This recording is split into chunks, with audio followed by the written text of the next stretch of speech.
que nosotros somos el equipo de SR Rebellion,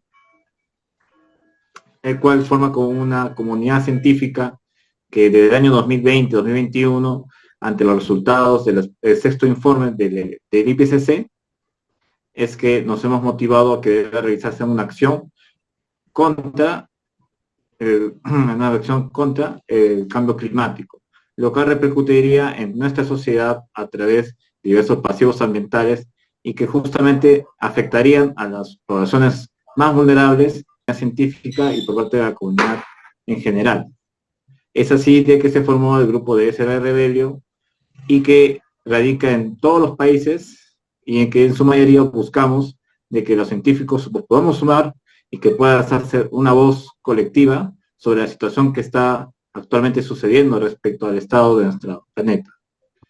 Es así que SR Perú, como parte del contexto de la COP28, es que presenta un conversatorio con la finalidad de que nuestra comunidad en general tenga la evidencia digital de una de las principales autoras del último informe que fue emitido por la IPCC, a fin de que se muestre como una evidencia científica y digital de la actual situación de nuestro país, de la actual situación del planeta y de las acciones urgentes y necesarias que tienen que realizarse para poder, al menos hasta 2030 y a posteridad, garantizar las generaciones futuras de un país sostenible y un país saludable con el medio ambiente y con su gente. En ese sentido, tengo el gran honor de presentar para esta presentación a la doctora Liliana Raquel Miranda Sara, que ahora se encuentra presente en este Zoom, y que ella es una de las autores principales del informe de IPCC, y del cual muestro ante ustedes la experiencia laboral que contiene en haber participado como articularista en el Instituto Pacífico, Sociedad Mundial Cerrada, en la Agencia de Cooperación de Unión Europea, como coordinadora nacional del Pacto Global de Alcaldes por el Clima y la Energía de Perú, así como en el Foro de Ciudades para la Vida, como directora ejecutiva, y principalmente como autora líder del panel intergubernamental de cambio climático IPCC. En ese sentido, damos una grata bienvenida y gratos aplausos a la doctora Liliana para que su voz pueda ser escuchada y pueda ser guardada y transmitida a todos nuestros... Muchas gracias, doctora. Muchas gracias a ustedes por la invitación y bueno, sin más que decir y agradeciéndoles obviamente a todos los asistentes por su interés por el trabajo que venimos haciendo, voy a comenzar a compartir pantalla. No sé si se ve lo que estoy compartiendo ahora. Sí, se puede ver, doctora. Bien, yo efectivamente soy autora líder del capítulo 12 del grupo 2 del sexto informe de evaluación del IPCC. Son 3 volúmenes, casi 3.000 páginas que hemos trabajado muchos científicos de América Latina y otros continentes. Les voy a dar una brevísima pasada de todo lo que se ha hecho, porque no hay forma de sintetizarlo en tan corto tiempo, pero espero que se pueda comprender. El IPCC, para empezar, es el Panel Intergubernamental de Cambio Climático, por sus siglas en inglés, IPCC, que es una aventura, digamos, conjunta entre la Organización Meteorológica Mundial y Naciones Unidas de Medio Ambiente, UNEP y GMO. Ellos juntos han constituido el IPCC y somos una serie de científicos que nos hemos, digamos, como voluntariamente unido al panel para poder desarrollar las evaluaciones que se hacen en cada ciclo de evaluación, y se le llama, son 5 años, ¿no? Entonces he pasado por el 6º ciclo del informe de evaluación y ahora está empezando el 7º. Yo pertenezco al Foro Ciudades para la Vida en el Perú, trabajo en Lima, en Perú, que es una red nacional de 34 instituciones, de 18 ciudades, con 13 municipalidades, 7 universidades, 14 organizaciones de la sociedad civil. Tenemos 26 años de existencia y producimos ya mucho tiempo libros, artículos, guías, manuales, y todo esto está en nuestra página web del foro, que ustedes pueden ver ahí y que pueden bajar libremente casi toda la información que hemos producido. Hemos también trabajado mucho en incidencia política, formulando leyes, incluso textos completos de algunas leyes, entre ellas la de cambio climático, reglamentos, ordenanzas, planes, programas, pero siempre desde el punto de vista local. para fortalecer capacidades locales. Nosotros consideramos que desde lo local es que se puede resolver más fácilmente y más rápido los problemas y los retos que nos depara el cambio climático. El cambio climático, para tener todos claros el asunto, es un cambio atribuido directa o indirectamente a la actividad humana, ¿no? Y que altera la composición de la atmósfera mundial y se suma a la variabilidad natural del clima observada durante periodos comparables. Normalmente hablamos del clima a partir de 30 años, ¿no? Ojo con ese punto, no es el tiempo que pasa ahora hace frío, hace calor, hace sol, no, es 30 años promedio, ese es el clima. Entonces, cuando hablo de 30 años para adelante o a veces 50 o 60 años para adelante. El largo plazo para el IPCC es el 2100, 2200. Entonces, para dimensionar lo que van a escuchar, ¿no? Esto se debe a los gases de efecto invernadero que estamos lanzando a la atmósfera y que obviamente empiezan con el dióxido de carbono, pero también está el metano, que es mucho menos la cantidad, pero es mucho más su impacto, pero por gracia y por suerte, no dura mucho tiempo en la atmósfera, se disipa a los 10, 15 años, 20 a veces, el óxido nitroso, y luego vienen otros que son los perfluorocarbonos, hexafluoro de azufre, el hidrofluorocarbono, que están generalmente en los aires acondicionados. Entonces eso, por ejemplo, es algo que siempre batallo. Estoy en una habitación, lo quieren prender, le digo, por favor, apáguelo, ¿no? Porque además tampoco los limpian bien y uno termina a veces mal de los sistemas, de las vías respiratorias. Y finalmente el vapor de agua. Estos son los causantes de todo este problema y la mayor cantidad de gases que estamos lanzando a la atmósfera, porque estamos controlando los perfluorocarbonos, ya los estamos manejando, es el dióxido de carbono, que sale de los combustibles fósiles.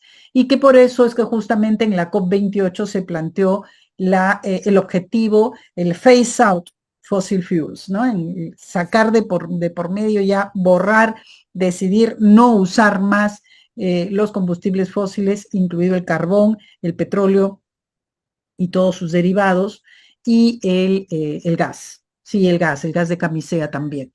Entonces, y que, ojo, el gas de camisea es metano también, ¿no es cierto? O sea, ese gas que tenemos en Cusco, que nos da mucha plata, es un gas de efecto invernadero. Entonces, poder desaparecer de la actividad económica en el planeta, de la actividad industrial, de todas nuestras actividades a los combustibles fósiles, era uno de los grandes objetivos que se planteaba para esta COP28 y que ahora, después de lo que ha salido el documento del sultán, que además es gerente general, presidente directorio de una de las empresas petroleras más grandes justamente de este país, de la UAE, pues no lo pone y dice reduzcamos, ¿no? Y reduzcamos carbón, no petróleo y sus derivados ni gas. Y todos los derivados de petróleo incluyen el plástico, por si acaso, incluyen el poliéster, ¿no es cierto? Las telas de poliéster que vienen de un derivado de plástico que es un derivado del petróleo. Y así hay una cadena, ¿no es cierto?, de, usos que se le da al petróleo en la sociedad y que tenemos que ir desapareciendo. ¿Por qué hacemos todo esto? Porque hay una amenaza existencial. Si llegamos a 6 grados más de temperatura respecto a la época preindustrial, o sea, el 1890 más o menos, si subimos la temperatura a 6 grados más de esa época, ese es el tiempo de referencia siempre, el cambio climático se vuelve irreversible y ya el planeta no será vivible para la especie humana. Eso es, digamos, la amenaza ya de la especie. El otro es llegar a los 4 grados, ¿no? Y entonces tendríamos las temperaturas más altas en 30 millones de años. 2100 es a la vuelta de la esquina. O sea, estamos hablando de 75, 76 años más. ¿No es cierto? Es a la vuelta de la esquina, es una generación. Y se sube el nivel del mar de 1 a 2 metros, hay una sequía por lo menos sobre el 40% de la tierra habitada, hay cientos de millones de refugiados y la extinción de la mitad de las especies conocidas, además que es un futuro incompatible con una comunidad global organizada, ¿no es cierto? Entonces, ante esto, y por las tendencias de cómo se estaban lanzando los gases, el IPCC se constituye más o menos en 1988, ahí está la fecha, pero fue todo un proceso de generación de este grupo, y juntos la Organización Meteorológica Mundial y Naciones Unidas Ambiente deciden formar el panel intergubernamental de cambio climático y sacan su primer informe, el First Assessment Report, FAR, ¿no es cierto? Y se constituye la UNFSC, es la Convención Marco de Naciones Unidas sobre Cambio Climático, por sus siglas en inglés, UNFSC o CEMUC en castellano. Entonces sale el FAR, luego sale el Second Assessment Report, ya son 10 años casi, ¿no es cierto? Y sale el SAR, y a partir de ahí se crea el protocolo de Kioto. Y así sucesivamente, el TAR, el Third Assessment Report, y todos en cada caso iban alertando de que seguía creciendo y que el problema se iba a poner muy serio.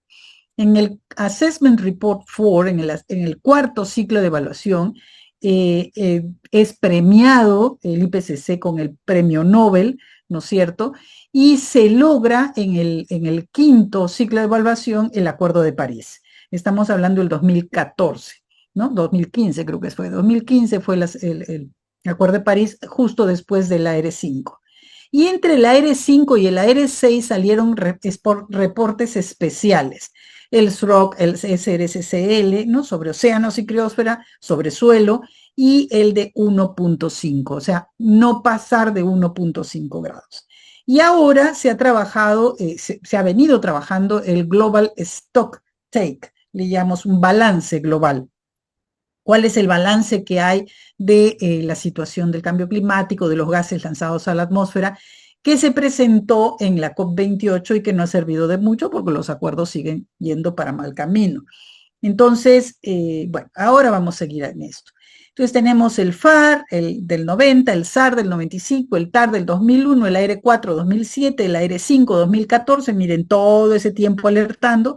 Y yo les voy a hablar del AR6, que no ha salido el 21 en realidad, sino ha salido el 22 por el problema de la pandemia, en donde casi todos estos informes tienen 4 capítulos básicos. Uno, el de las bases científicas, físicas, ¿no es cierto? El grupo 2, el impactos, adaptación y vulnerabilidad. No quiere decir de que cada capítulo es un solo libro, porque ya les acabo de decir, el grupo 2, solo el grupo 2 son 3 librotes grandotes, ¿no es cierto? Pero bueno, tienen varios elementos dentro.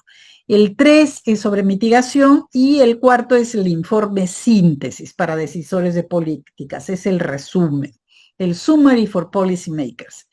Entonces, desde el 2013, con el informe 5, ya se estaba hablando de la necesidad de reducir las emisiones de gases de efecto invernadero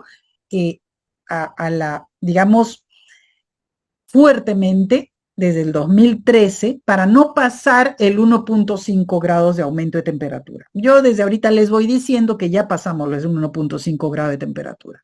Cuando empezamos el AR6 estábamos en 1.1, cuando lo terminamos estábamos en 1.2 y ya estábamos en plena pandemia, y ahora con este año niño estamos en 1.5, 1.4, 1.3, está que sube y baja, ¿no? Pero desde julio hemos cruzado varias veces el 1.5. Entonces, la situación es gravísima, es muy fuerte, ¿no es cierto? Y todos estos RCP, ¿no? Son las trayectorias que la ciencia nos dice, y el peor de los escenarios, por supuesto, es el naranjita más oscuro, el 8.5, que vean hasta dónde se va, ¿no? Que estamos hablando de 7 grados adicionales de temperatura si no se reducen nada las emisiones. Y estamos hablando del 2300 acá. Al 2100 estaríamos llegando a 4 grados. Entonces estamos hablando de que en 70 años la especie humana podría empezar a extinguirse, literalmente. O sea, estas bromas que hacen Naciones Unidas con, ¿no? su gigantesco dinosaurio, no sé cómo se llama ese animal, pues simplemente no son bromas, son reales los riesgos en los que estamos. El mejor escenario, por supuesto, es el 2.6, el azulito que está abajo, que significaba una fuerte mitigación, pero a partir de ahora, y ese ahora en el 2013, ¿no es cierto?, para que no superáramos el 1.5. Entonces, habemos varios que ya sabemos que este año ya está sucediendo. Entonces, este informe especial, son informes especiales fuera del ciclo de evaluación de 5 o 6, en este caso fue de 7 años, porque salieron 3 informes especiales, entonces se extendió, y el SROC, el SRCL y el 1.5, el SR15, digamos, fueron muy claros respecto a cómo estábamos perdiendo los glaciales, la Antártica, el Ártico, y cómo se estaba cambiando el uso de suelo y perdiéndose los bosques. Son 3 documentos muy interesantes, con mucha información que no han sido superados hasta el momento. En este momento se está preparando en el 7º ciclo de evaluación el informe especial, por ejemplo, de ciudades, por fin. Y probablemente se está discutiendo por fin incorporar el tema de salud, ¿no? Que el IPCC comenzaría a trabajar, pero eso es más adelante. Primero va a ser ciudades. Ya se convocó incluso al grupo que haría la primera tabla de contenidos de este informe especial. Ese informe del 1.5, el último hecho, mire, tenían 91 autores de 44 ciudadanías, pero que eran de 40 países de residencia, con 14 autores coordinadores, 60 autores líderes, 17 editores revisores, 133 autores contribuyentes que han leído por lo menos 6.000 referencias científicas, ¿no es cierto? Entonces, de estos, además, pasa a un proceso de revisión de expertos y de observaciones de los gobiernos. Y ese informe recibió 42.000. En la versión 1 del informe, 12.895, en la versión 2, 25.476, y finalmente la versión para los gobiernos recibió 3.630. Entonces, cuando ustedes escuchen a alguien decir de que no hay informes, no hay sustento científico que diga que no, que el cambio climático tiene que ver con la acción humana, por favor menciónenles estas cifras, porque estamos hablando de miles de papers e investigaciones científicas hechas desde el año 98 y que obviamente no hay nadie serio que trabaje la ciencia seriamente que diga lo contrario. O sea, hay un consenso científico del que el cambio climático es causa de la actividad humana. Luego de ese informe, que fue clave, tuvimos, ¿no? A ver, vamos, el Acuerdo de París. El Acuerdo de París que nos dio a todos mucha esperanza y que decía que íbamos a mitigar los gases de efecto invernadero a partir del 2020. Todavía postergó un poquito más la cosa. Se firmó en diciembre del 2015. Y a septiembre del 2018, 195 miembros de la Convención Marco de Naciones Unidas sobre Cambio Climático lo habían firmado y 181 ya se habían convertido en partes del acuerdo.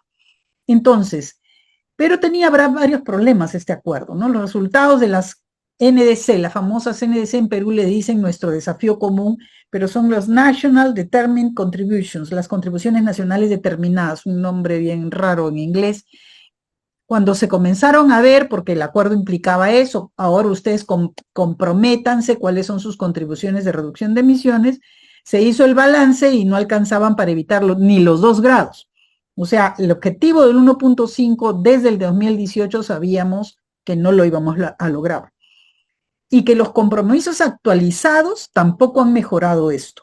Entonces estamos en 1.5 ya casi. O sea, el próximo año probablemente el niño lo aplace un poquito porque se va a ir en junio o agosto.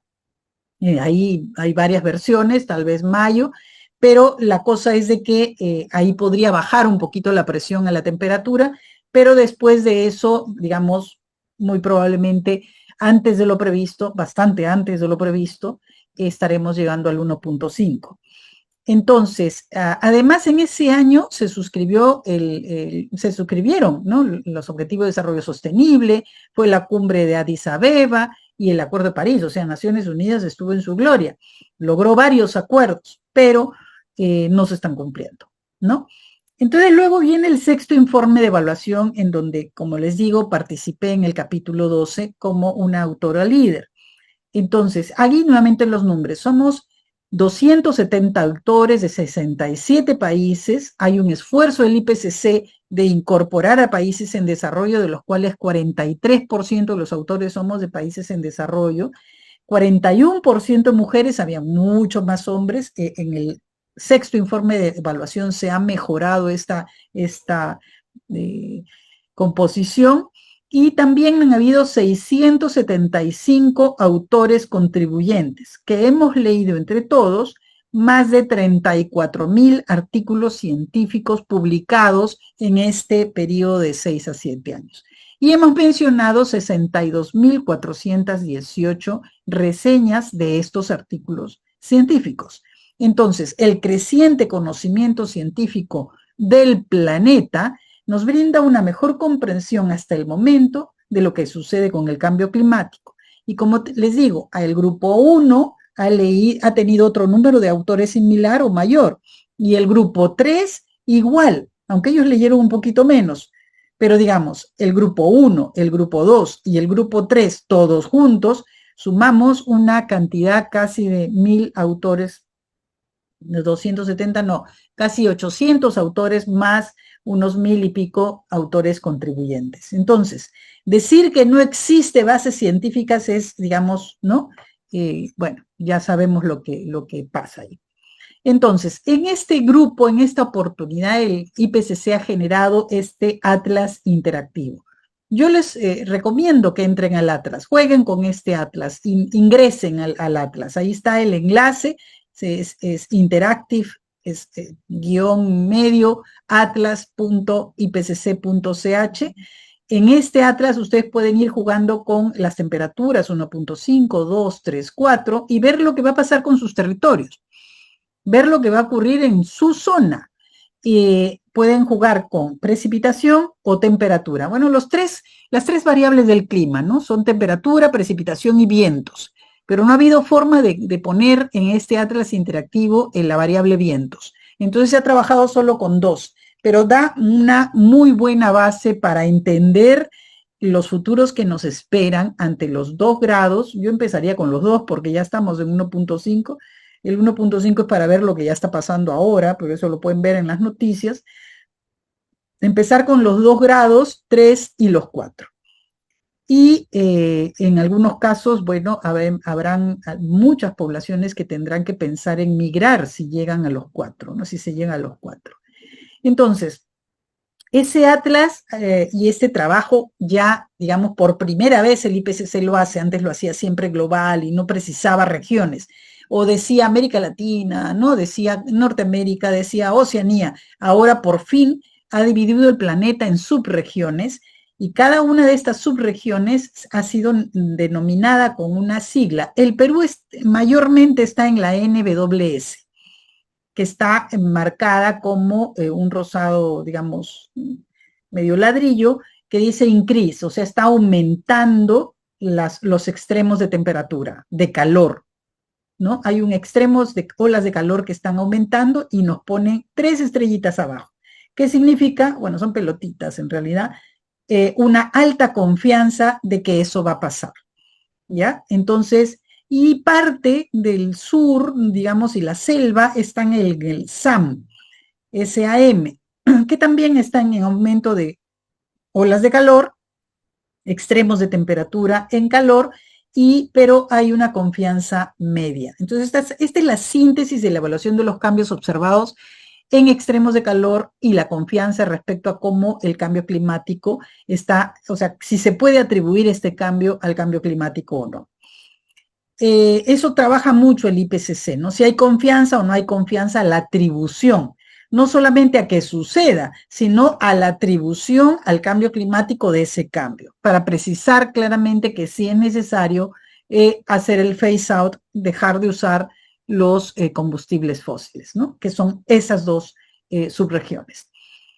Este es el atlas, digamos, lo primero que ustedes van a ver si abren el atlas, y van a encontrar las simulaciones a 1.5, a 2 grados y a 4 grados, nada más, porque se supone que para los 6, bueno, ya no estamos, o por lo menos nuestros hijos y nuestros nietos no van a pasarla muy fácil para sobrevivir. Entonces, aquí está América Latina, en marrón significa más seco y verde significa más húmedo.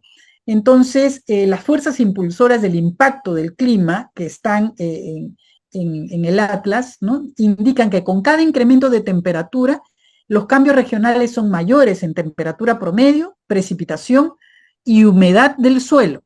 Entonces, en 1.5 vean dónde está la zona de sequía y qué está pasando con el Titicaca, con Cusco, con Tacna. Bueno, ahí lo ven muy claramente. Luego, en 2 grados, la cosa se agrava, llega hasta Huancayo, parte de incluso Huaraz, y se va a la selva. Y en 4 grados, ya ahí, bueno, ya tendremos que hacer maletas, porque si no hay bosques amazónicos, no hay lluvia ni en la sierra ni en la costa. Solamente dependemos de los niños que serán más frecuentes y que tropicalicen la costa, pero que no necesariamente serán tan predecibles ni fáciles de seguir. Entonces, nuestra región aparece como más seca en todos los escenarios, ¿sí? La otra cosa que nos dice el grupo 1, esta es información del grupo 1, ¿no? Que nos da esta información más actualizada y completa de que la ciencia tiene en cómo se están alterando dramáticamente los ciclos del agua, incluyendo inundaciones, sequías, ciclones y fenómenos del Niño más intensos y más frecuentes. Esto es un documento 2022, antes del 23 por si acaso, antes del Yaku. Y ojo que el Yaku no fue un ciclón completo, fue un sistema tropical, digamos, desorganizado, no terminó de organizarse. Si se hubiera organizado, de repente estábamos como Acapulco. Ustedes saben lo que ha pasado ahí seguramente. Entonces, nuevamente seguimos la NWS, y pedacitos de SAM también podría haber puesto, pero he puesto solo la tabla de NWS acá, las fuerzas impulsoras del cambio climático. Y en esta región, como ven, el rojo significa una alta confianza de incremento de olas de calor, ¿no es cierto? Y alta confianza de decrecimiento, que es el azul, en olas de frío. O sea, los extremos de temperatura se alejan. No sé si han visto las temperaturas de Rusia, están en 58 grados bajo cero. Extremos de frío. Y por otro lado, tenemos una nieve, ¿no es cierto?, en Múnich, y los aviones no han podido moverse ni salir en Alemania. Y hemos tenido granizadas hasta de 30 centímetros, cobertura de granizo y de hielo en Juliaca. Y por otro lado tenemos olas de calor en el norte, ¿no es cierto? Sí, hay olas de calor en este momento en Tumbes, en Piura, y bueno, no tanto Lambayeque, pero ahí vamos, ¿no es cierto? Luego tienen una serie de casilleros en blanco que dice no hay confianza. Entonces el IPCC no se manifiesta porque no está seguro debido a que no existe suficiente investigación sobre el niño en nuestra región. El niño costero además se comporta de distintas formas, le da pataleta de distintas maneras. Entonces no ha habido acuerdo científico para poder pronosticar qué es lo que va a pasar respecto a la humedad y a la sequía en la costa, en especial en todo lo que es Perú, Ecuador, Colombia. Entonces, el promedio de precipitación, lo que sí hay confianza es que se va a incrementar, sí, pero lo demás no hay seguridad. Y también hay una seguridad de que va a haber más nieve y más hielo en algunos periodos. Entonces, las heladas en la sierra, la marca, digamos, en el territorio de las heladas que están habiendo en el sur de Perú y ya llegando incluso a la Sierra Centro, Sierra Sur, se van a poner todavía más frías. Luego hay una serie de casilleros rojos que están en la parte de costera y oceánica, y ahí hay alta confianza de incremento. Entonces ahí vamos a tener, ¿no es cierto?, en toda la costa peruana, que son 3.000 kilómetros de litoral, ¿no es cierto?, aumento del nivel del mar, inundación costera, erosión costera, olas de calor marinas, o sea, el calor en el mar, lo que genera varazón de peces. No sé si se fijaron, pero hace unos meses en el Niño de este verano había varazón de anchovetas aquí nomás en Cerro Azul, ¿no es cierto? Y también en Trujillo. Y por supuesto la acidificación oceánica, que eso está ocurriendo en todo el planeta. Entonces, lo que tenemos son anomalías en precipitaciones, pero con mucha incertidumbre, porque tanto podríamos tener picos de lluvia intensa con incremento hasta del 400% de lluvia en el peor escenario. Sí, esperemos que no ocurra pronto, esperemos que ocurra todavía de aquí a unos 10 años, pero puede pasar. Y también el aumento de temperatura y su combinación. Entonces, las olas de calor, ¿no es cierto? Y muchísima agua, y, ¿no? Diluvios, y además, bueno, todas las enfermedades relacionadas a esto, como el dengue, la chikungunya, la leptospirosis, el Zika, etcétera. Ustedes saben que ahorita mismo, hace 2 días, Guayaquil ha estado inundado con el agua hasta la cintura, ¿no? Ya lo deben saber. Entonces, por ahora nos estamos salvando, pero así como dicen, ¿no? De chiripa. Y por lo tanto, también el otro extremo, los fuertes eventos de sequía. Entonces, la otra cosa que nos dice el informe en el grupo 1 es que las actividades humanas afectan todos los mayores sistemas y componentes del clima, algunos respondiendo durante décadas y otros por siglos. Uno de ellos, el de los siglos, es el nivel del mar y la temperatura del aire, que está subiendo en la mayoría de las zonas costeras, incrementando la erosión e inundaciones. Entonces, esta figura, que siempre la uso, nos está diciendo ante los escenarios, ¿se acuerdan los RCP? Estos son los escenarios, SSP 8.5, ante las trayectorias 8.5 y la mejor, la 1.9. Nos está diciendo de que desde 1950 hasta el 2020, o 50, sube más o menos 60, 70 centímetros, pero el 2020 ya había subido 30. Y en el peor de los escenarios subiría, ¿no es cierto? En el peor de los escenarios subiría 60 centímetros. En el mejor de los escenarios, 40. Pero al 2100 se va a más de 1,5 metros, en el peor de los escenarios. Entonces, calculen 2,5 millones de personas viviendo permanentemente en el litoral peruano que van a tener que ser relocalizados tarde o temprano, o desde el 50 o para adelante. Y eso es una relocalización y una movilización de inversiones mayúscula. Piensen en el aeropuerto de Trujillo, en el aeropuerto Jorge Chávez, que lo acaban de ampliar acá en Lima, ¿no es cierto? Piensen en los puertos. Supongo que los grandes puertos recién hechos están trabajando con estos escenarios, pero los antiguos, los puertos de caletas de pescadores, las caletas de pescadores, incluso las casas de playa, van a tener que evaluar seriamente esta situación. Y bueno, eso va a costar millones, ¿no es cierto? Se calcula entre 7, 8 a 13 billones en infraestructura solo ante el escenario 4.5, que no es el peor. Y que, imagínense Venecia, ¿no? Imagínense cómo va a quedar. Y esto va a continuar subiendo incluso si el calentamiento global se lograra detener. Entonces, los impactos adversos del cambio climático causado por el ser humano se intensificarán. Habrá escasez de agua, producción de alimentos, habrá afectaciones a la salud, al bienestar ciudadano en general. Las ciudades, los asentamientos y la infraestructura estarán seriamente afectados, sistemática y seriamente afectados. Y la estructura de los ecosistemas, el cambio de rango de especies y cambios en el tiempo también. Entonces, estamos hablando de impactos muy, muy serios, que solo podrían ser modificados y evitados en su gran parte si es que abandonamos nuestra adicción a los combustibles fósiles. Entonces, en el Perú, nosotros hemos identificado 8 peligros. Las olas de calor, la sequía, los huaicos, y no es un peligro el huaico es una consecuencia de las lluvias intensas y del suelo que está deforestado, que no tiene una cobertura vegetal y se satura rápidamente. Obviamente, pero es uno de los que más se presentan en el país y por eso lo hemos puesto ahí.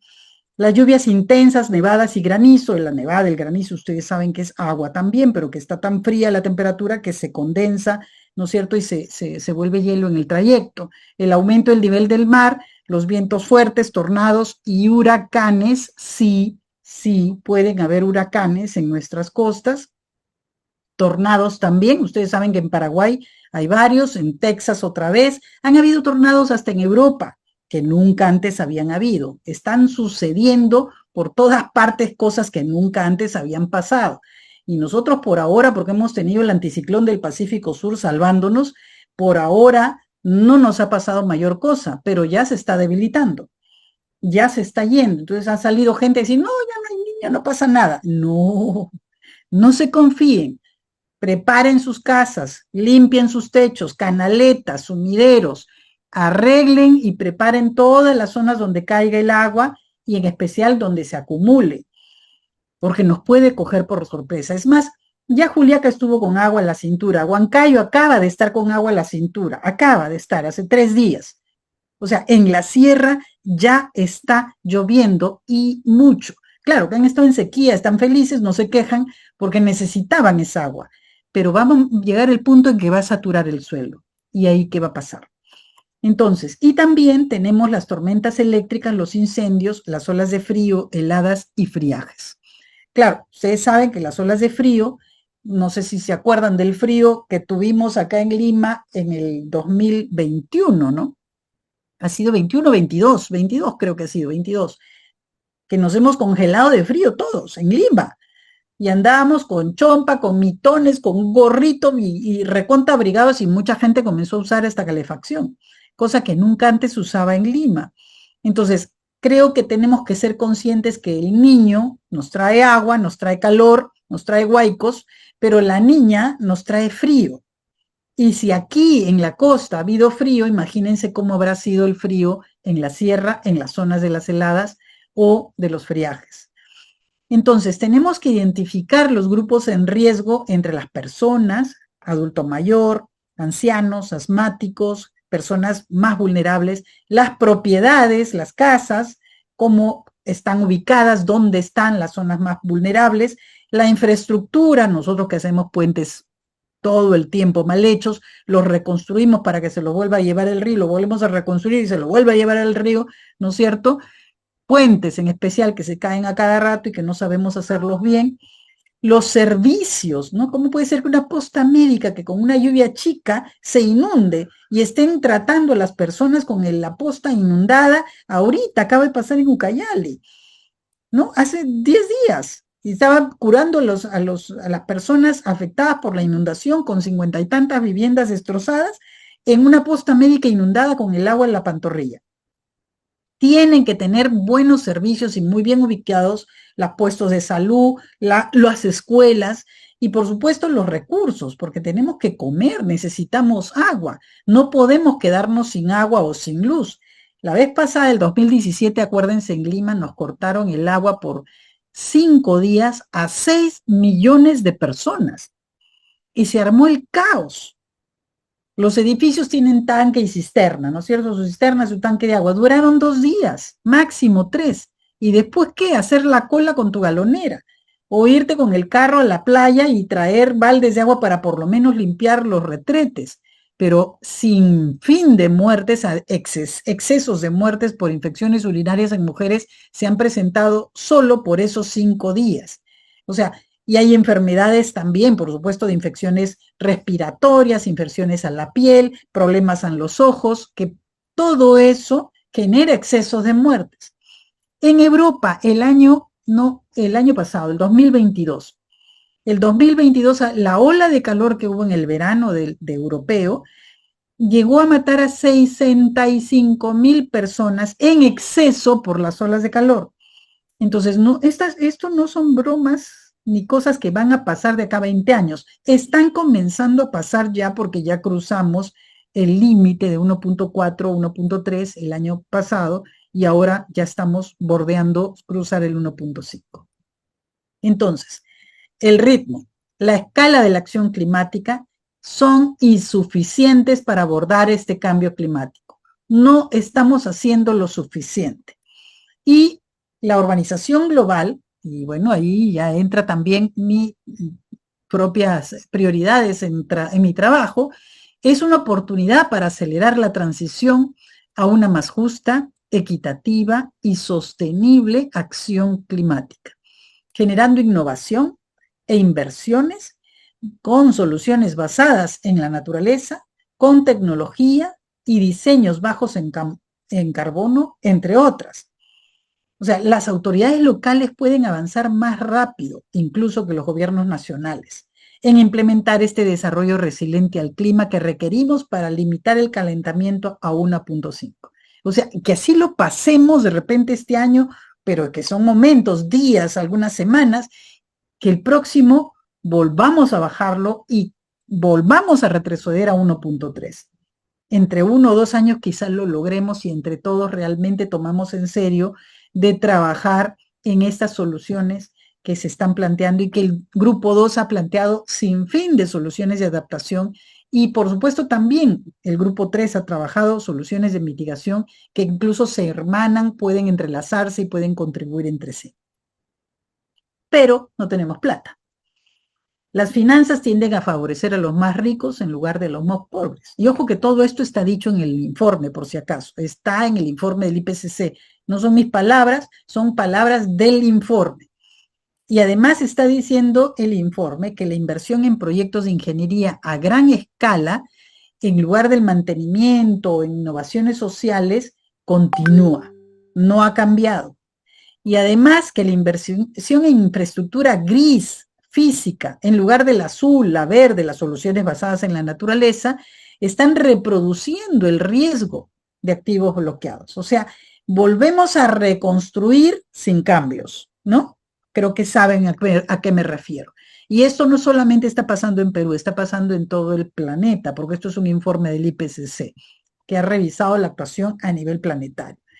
Y que además el acceso a la financiación es más difícil para los actores de la ciudad, los locales, los no estatales, las mujeres, en condiciones donde la gobernanza es frágil.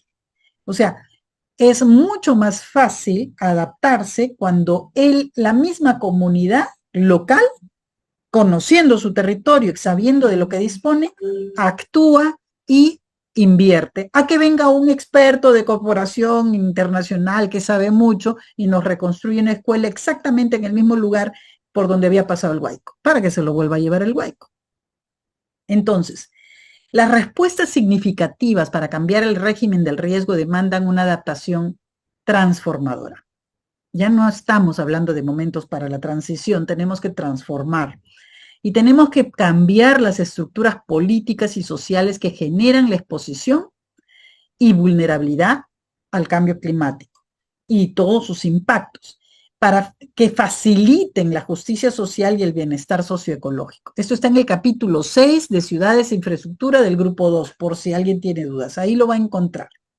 No está en el informe síntesis a Policy Makers, pero está en el capítulo. Ustedes lo pueden encontrar ahí. Entonces, las soluciones de adaptación efectivas y factibles suelen estar en concordancia con los principios de justicia. O sea, cualquier enfoque inclusivo, de planificación participativa, con enfoque de género, para proveer infraestructura, que haga gestión de riesgos en barrios informales precarios y con servicios insuficientes, que incluya el conocimiento indígena y el conocimiento local, que comunique y desarrolle un esfuerzo para construir liderazgo local, especialmente en mujeres y jóvenes, que reconozcan las capacidades de las mujeres e incluirlas en los esfuerzos de ayuda, incluso cambiar creencias, ¿no? Las mujeres no construyen, no son obreras de construcción civil. Sí, las mujeres podemos construir, podemos fabricar ladrillos, lo están haciendo en muchos lados, podremos construir casas completas y ya lo venimos haciendo por años, ¿no es cierto? Y además, todo eso, más otras cosas que también hay, son ejemplos de enfoques inclusivos con beneficios colaterales para la equidad. No es solo la adaptación, es también la justicia, la equidad y la inclusión social. Entonces, las desigualdades se agravan porque hay menos probabilidad de sobrevivir y peores consecuencias sobre los medios de vida, salud y seguridad en las mujeres, en especial esta desigualdad de género que ya existe en el territorio, en el país. Y esto se agrava justamente, por ejemplo, como cuando en las casas que pusieron campamentos para que todos los damnificados fueran en Tumbes y en Piura para proteger a las familias de los huaicos, pues allí se presentó un pico de violaciones a adolescentes y a niñas impresionante. O sea, se hizo todo eso sin pensar en que había que proteger especialmente a las niñas y a las jóvenes de el riesgo de violación. Y eso acaba de pasar, ha pasado el 2017 y ha vuelto a pasar el 2023, acá en el Perú, ¿no es cierto? Entonces, las mujeres dependemos más de los recursos naturales, pero tenemos menos acceso a ellos. Y a la vez que cargamos con la responsabilidad del cuidado de la familia y garantizar los alimentos y el agua. La red de comedores y de ollas comunes que hay es evidente, digamos, quienes están cargando con ese doble trabajo, ¿no es cierto? Y las enfermedades como la malaria, el dengue, el virus de Zika, se relacionan con peores resultados maternales y neonatales, o sea, hay un riesgo mayor si estás embarazada. Entonces, esto va también, es válido también para mujeres y niñas indígenas y afrodescendientes, ancianas, personas LGTBIQ+, con discapacidad, migrantes y de zonas rurales, remotas y propensas a desastres y conflictos. Son los grupos más vulnerables y tienen que ser incorporados en todo proceso de planificación de la adaptación al cambio climático. Y eso significa tener una gobernanza climática más efectiva, con una participación significativa y continua de todos los actores sociales, desde el nivel local hasta el global. Eso es una afirmación también del informe del IPCC con un nivel de confianza muy alto. O sea, la justicia climática se amplifica con la construcción inclusiva del conocimiento. Y para poder lograr este desarrollo resiliente al clima, que tiene 3 objetivos, en todos los elementos o los aspectos de la sociedad, incluido energía, industria, salud, agua, alimentos, urbanismo, vivienda y transporte, tenemos que lograr reducir la exposición y la vulnerabilidad a los peligros climáticos, tenemos que reducir las emisiones de gases de efecto invernadero y tenemos que conservar la biodiversidad. Son los 3 grandes objetivos del desarrollo resiliente al clima. Y esto tenemos que hacerlo, o sea, por un lado adaptación, por otro lado mitigación, pero también conservando la biodiversidad para tener los recursos necesarios para nuestra sobrevivencia. Y eso significa una reconfiguración de la gobernanza. La organización social, la participación, tiene que reconfigurarse y es esencial para desarrollar la resiliencia climática. Y ahí también el IPCC dice, hay una muy alta confianza para esto. Y bueno, esto era lo que quería comentarles, ¿no? Queda claro, la ciencia es clara, cualquier retraso adicional en la acción global concertada perderá una ventana de cierre breve y rápido para asegurar un futuro habitable. Se está cerrando nuestra ventana y en especial para los más jóvenes se les está cerrando la ventana. Todas las trayectorias de desarrollo son influenciadas por las consideraciones de equidad, justicia social y climática. Este informe ofrece soluciones al mundo. Ya se está traduciendo la versión en castellano de todos los volúmenes. Está la versión en castellano de los resúmenes del informe síntesis. Yo les sugiero que lo revisen, que lo lean y que lo intenten aplicar incluso desde su vida cotidiana. Cualquiera de nuestras elecciones va a repercutir durante cientos e incluso miles de años. Y en el Perú, ¿qué hemos hecho? Hemos sacado una ley marco de cambio climático que fue aprobada unánimemente. Su reglamento se aprobó 2018-2019. Nosotros con el Foro Ciudades para la Vida y gracias al apoyo del Pacto Global de Alcaldes por el Clima y la Energía y en asociación con el AMPE y bueno, el financiamiento de la Unión Europea, en el Foro Ciudades para la Vida venimos apoyando a municipios primero de Lima y después del país y ya tenemos varios municipios que han desarrollado sus planes locales de acción climática. Conversen con sus municipios, esto no es solamente un asunto del MINAM, y está mucho más cerca a influir en el municipio. Entren a las comisiones ambientales municipales, si no existen, reclamen que se activen los grupos técnicos de cambio climático y nosotros podremos apoyarlos para elaborar sus planes locales de acción climática. Queríamos agradecer de parte de SR Velo su participación, de poder revelarnos la situación actual en la que nos encontramos a nivel nacional, a nivel global. Son algunos avances, unos grandes logros que ha hecho la IPCC y ahora requiere que la sociedad y los gobiernos tomen acción concreta y cumplan con los objetivos establecidos.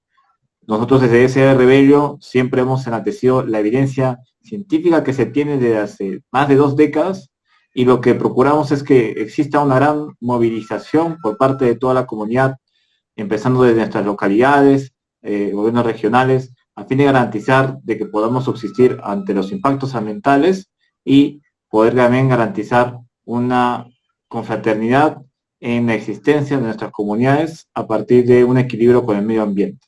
Así que apostamos que esta evidencia digital que se encuentra grabada a través de nuestras plataformas va a ser procesada por nuestro equipo para poder ser transmitida de todas las mayores formas posibles a todas las generaciones, a todas las edades, para que puedan tener conocimiento y se les deje constancia de la situación actual.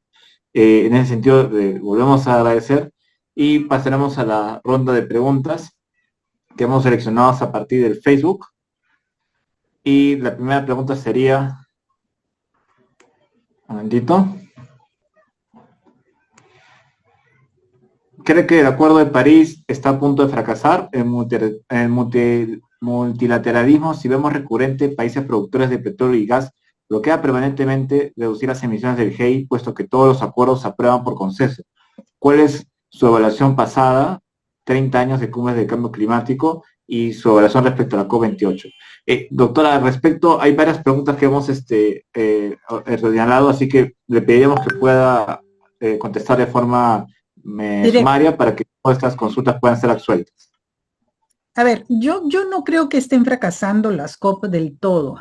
Están fallando en muchas cosas, están demorando mucho, va todo muy despacio, pero se está generando un consenso, ¿no? Antes, hace 7, 8 años, se dudaba de que el cambio climático era causado por las emisiones de gases de efecto invernadero y se debatía muchísimo sobre eso, incluso entre científicos. Ahora ya ha quedado claro que es acción humana.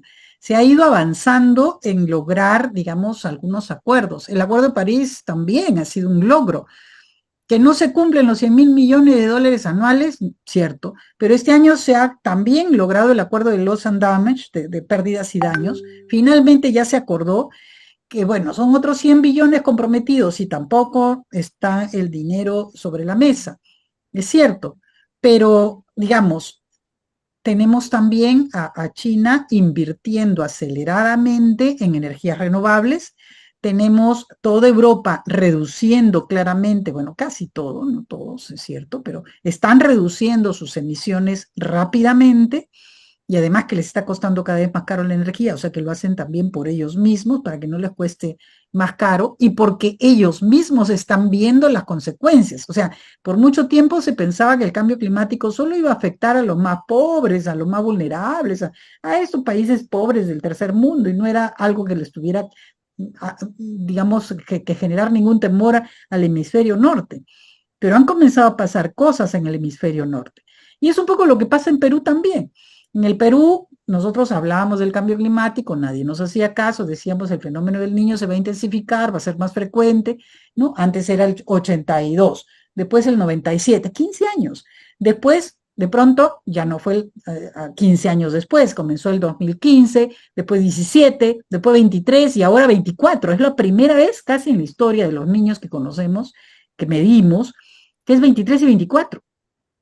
Porque este niño no se ha ido, este niño se está quedando y vamos a ver hasta dónde llega, pero las lluvias en toda la sierra ya empezaron y ya empezaron las granizadas y ya empezaron las inundaciones en la selva también, por encima del promedio, porque no pasa en el norte todavía es porque el anticiclón nos ha estado salvando, pero ya se está debilitando. Y entonces si se sale el anticiclón de la fiesta, mediados de diciembre, antes de Año Nuevo, va a empezar otra fiesta y otra danza, ¿no es cierto? Entonces, ¿qué es lo que va a ocurrir exactamente? No lo sabemos, pero Guayaquil ya se inundó hace una semana, con el agua a la cintura, con un sistema de drenajes súper moderno, muy desarrollado, con todo un sistema de canales para evacuar, sistemas de drenaje subterráneos, y se ha inundado. Entonces, estamos hablando de una situación que necesita atención, no solo de nuestra parte, sino también en el primer mundo y por lo tanto está comenzando a pegar, ¿no es cierto?, a llamar la atención de los gobiernos en el otro hemisferio. Eso es, digamos, la esperanza que me queda. que van a hacer algo en la medida en que saben que tampoco ellos están a salvo de este cambio.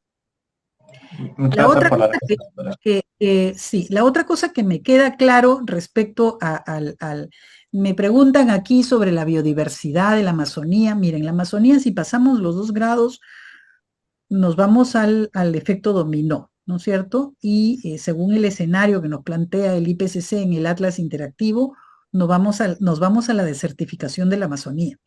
Y si eso empieza como efecto dominó, ¿qué va a tardar? Va a tardar varios años, decenas de años probablemente. Si eso empieza en el 2080 o 2100, bueno, ya serían los nietos de ustedes los que van a sufrir las consecuencias, ¿no? Y eso no se va a poder parar. Entonces tenemos que hacer algo pronto y tienen que hacer todos algo pronto. O sea, no solamente nosotros emitimos que el 0, bueno, según el Climate Watch, nosotros emitimos 0,2% de emisiones del planeta. Según la última inventario del MINAN, emitimos el 0,4%. Igual, ¿no? O sea, si dejamos de emitir 0 toneladas de equivalentes de dióxido de carbono, le hacemos muy poco al problema, ¿no es cierto? Quienes tienen que reducir emisiones son Estados Unidos, India, China, Brasil, ¿no es cierto? Estos grandes emisores tienen que parar. Son ellos los que tienen que parar. Y bueno, el clima también los está afectando. Ustedes han visto las grandes inundaciones que han habido en China. Han visto los efectos de los huracanes, tornados y inundaciones que han habido y que siguen habiendo, ¿no? Los incendios forestales en Canadá. O sea, esto los está haciendo recapacitar y reflexionar sobre qué están haciendo con el planeta. Y si eso pasa, bueno, se salva la Amazonía porque es la última de las reservas que hay, ¿no es cierto?, forestal para ayudar a controlar esto. Las olas de calor fíjense, miren, nosotros acabamos de terminar un proyecto de investigación con la Universidad del Colegio de Londres y hemos medido temperatura por más de un año. En San Juan del Lurigancho, en José Carlos Mariátegui, hemos puesto unos data loggers en las paredes de las casas con la Universidad Católica, CENCA, SIDAP, SEA, y hemos medido la temperatura promedio, el confort térmico, por 2 años en casitas en la punta del cerro, en José Carlos Mariátegui, en San Juan del Lurigancho. La temperatura llegaba a 46 grados en algunos casos. Nosotros ya estamos llegando a esa temperatura dentro de las casas. En el Agustino se llegaba a 52 en un punto. ¿Por qué? Por el asoleamiento. O sea, no hay árboles, todo es tierra o pavimento, ¿no? No hay humedad en el suelo y la casa tiene una lámina de zinc. Entonces Lima llega a 32 grados promedio, máximo, hasta ahora, ¿no? No vamos a ver qué pasa en el verano, en febrero. Pero dentro de la casa sube 6 grados, sube 8 grados. Y la situación es gravísima, pero invisible. Nadie lo sabe. O sea, me está preguntando, ¿qué pasará si llegamos a 40? Ya llegamos, hace rato. Entonces, las familias, ¿qué hacen? Salen a la calle, ¿no es cierto? O al cerro, ponen sus sillas, sus mesitas, ¿no es cierto? Y cuando baja el sol, regresan. Y si está demasiado fuerte, obviamente se ponen una sombrilla, ¿no? Que consiguen un toldo o un algo para que no les dé el sol, y ahora están empezando a sembrar árboles, ya se están dando cuenta de la importancia de tener árboles. O si finalmente ya no dan más, bajan y se van a visitar a alguien, se van a la iglesia, al local comunal, a algún lado, y se quedan ahí un rato hasta que baje el sol, y de ahí suben. Entonces, entre las 10 y 2 de la tarde, tienen que salir de su casa, porque no pueden tolerar la temperatura. Entonces, ya deberíamos prohibir la venta de esas láminas de zinc para los techos de las casas de las viviendas populares, porque obviamente un golpe de calor genera deshidratación, y la deshidratación con gente con problemas cardíacos puede generar o un derrame cerebral o un infarto, y ya, ahí se quedan. Incluso gente joven. Entonces, el tema de la deshidratación y de los golpes de calor y la muerte por el shock de calor no es un asunto que debamos de menospreciar. La otra cosa que quería mencionar es el niño, o sea, no es que tenga un punto de no retorno, creo yo. O sea, salvo el tema de la Amazonía. Si la Amazonía se desertifica, ahí hay un punto de no retorno. Ahí hay un antes y un después para toda América Latina. O sea, Petro, el presidente de Colombia, no está tan agresivo en el tema climático en la COP y hablando de phase out, de eliminar los combustibles fósiles, si no tuviera claro ese escenario delante para todo Colombia. Pero claro, ellos también siguen utilizando todavía petróleo. Vamos a ver cuál es la inversión que hacen con las renovables. Igual Lula, Lula está muy claro en el tema, porque son claros en que la ciencia les está alertando de lo que puede ocurrir con la Amazonía brasilera también. No solo la peruana, está toda junta. Ecuador, Colombia. ¿Qué ha hecho Ecuador? Ha dicho Yasuní, su petróleo se queda abajo, no se explota. Y lo han dicho los ecuatorianos. Entonces, hay conciencia clara sobre esto, pero claro, aquí en Perú nosotros estamos dándole 30.000 millones de dólares a la refinería de Talara y autorizándole, no la exploración, la explotación de un nuevo pozo petrolero en la Amazonía, que es una barbaridad. Pero ahí estamos. Y no se aprueba el reglamento de la ley de generación distribuida, para que todos podamos poner nuestros paneles solares y dejar de consumir tanta energía que solo la mitad es hidroeléctrica, la buena parte, una cuarta parte está utilizando petróleo. Y podríamos bajar el costo además, solo con un reglamento que tendría que aprobar el Ministerio de Energía y Minas si no lo aprueba. Y han ofrecido en la CNDC de Perú que estaría aprobado el 2025, cuando la ley es del 2016. El reglamento está listo el del 18 o 19, no sé qué año, pero no se aprueba. Y está listo, todo está listo y no se aprueba. ¿Por qué? ¿Hasta cuándo vamos a esperar? Y bueno, obviamente, ahí hay bastante labor que hacer en el gobierno y en el Congreso para que no avancen más este tipo de inversiones negativas y más bien avancen las otras, ¿no? Sí al transporte eléctrico, sí a los rellenos sanitarios con captura de metano, sí gobernanza climática local, ¿no es cierto? Con adaptación, con inclusión. Y bueno, no sé para dónde irá pues China y India, no hay que olvidar a India, Estados Unidos, el mismo Rusia, que está muy preocupado por su gas, vender su gas, ¿no? Pero ellos también están pagando los platos rotos de todo esto. No somos solo nosotros, y le están pagando fuerte. Ahora, de que nos ayuden y de que haya el financiamiento climático internacional,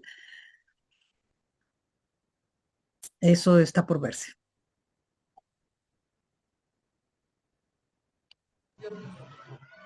Ya, doctor. Muchas gracias por resolver todas estas consultas. Existen muchas más que consideramos que van a poder ser resueltas con la lectura del resumen ejecutivo de la IPCC. Y esto también es una apuesta a la acción de todas las exigencias que tenemos que realizar desde ya. Ya SRB ya ha tomado la consigna de cada una de sus indicaciones que tenemos que realizar y también de los documentos incluso faltantes que el gobierno tiene que emitir como ese último reglamento. Así que le agradecemos mucho. Es una gran esperanza para nuestra generación y para las generaciones posteriores para que pueda realizarse el cambio que debe realizarse, el cambio de sistema. Así que consideramos de que nuestro movimiento, el movimiento se va a globalizar, va a empezar a generarse más cambios y finalmente va a ser la ciudadanía quien pondrá las cosas como deben de ser en el equilibrio que debe haber estado desde siempre, ¿no? Así que pediré a todos, por favor, puedan prender sus cámaras para poder inmortalizar este momento. A todos, por favor.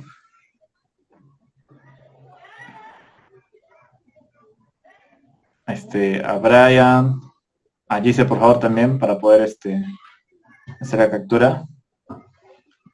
A Denis. Hay también algunos televidentes en Facebook y también tenemos en Twitter, que obviamente no pueden unirse, pero los tenemos ahí presentes siempre. Así que, por favor, Giselle, si puedes tomar la captura con todos los participantes. Ya. Muchas gracias. Entonces, eso sería todo. Y más que todo, pedirle a la doctora Eliana si puede dar unas palabras finales de una invocación, de un llamado a la acción, al movimiento, a la gran movilización. No, muchas gracias a ustedes más bien y esperando de que continúen con este esfuerzo, necesitamos todo el apoyo posible y hacer toda la incidencia posible y continúen con esta labor que están haciendo, que es además para beneficio de ustedes y de sus propios hijos y de mis hijos y nietos. Gracias más bien a ustedes. Gracias, doctora. Y antes de terminar,